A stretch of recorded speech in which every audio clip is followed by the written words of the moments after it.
video, I'm going to share with you how can you earn more money on your Phantom wallet.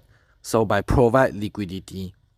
So usually we go to this website. It's called orca.so. It's many years already. I've been using quite a while. So it's pretty safe, but still need to do your own research. So what we see over here, right, it's actually provide liquidity. So can you see this yield pending?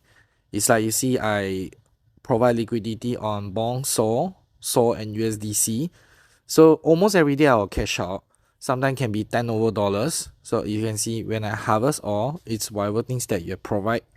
So I earn bond, I earn USDC, I earn Solana. So these are the things. So the longer you put, the more you get. It's just like you provide your money inside a bank.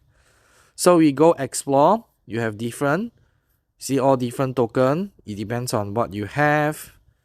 So what we want to find here is HNT is also another mining way, but provide the network. So as what we need to find, it's the honey token, so that we are earning honey at SOL at the same time. So the yield, it's pretty cool, because every 24 hours you earn 4%+. So let's start with deposit this.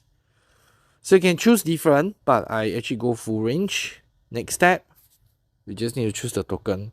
So as you can see that if max, it's about 28, which is around $11, because I just started with this honey mining.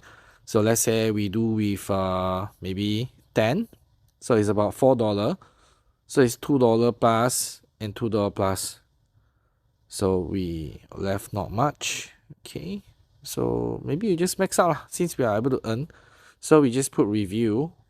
Okay, so every day is 1% plus. You were able to earn the honey and Solana at the same time. So we just confirm deposit and just provide everything that you have, and every day you are able to earn. So you technically can sell the token every single day as well. So you just need to wait for confirmations. It's pretty fast. So this is like providing your liquidity into a bank. So yeah, it done. What we can see is go to the liquidity portfolio, and you can see over here. So every approximately 1% every 24 hours. So you can see the amount here.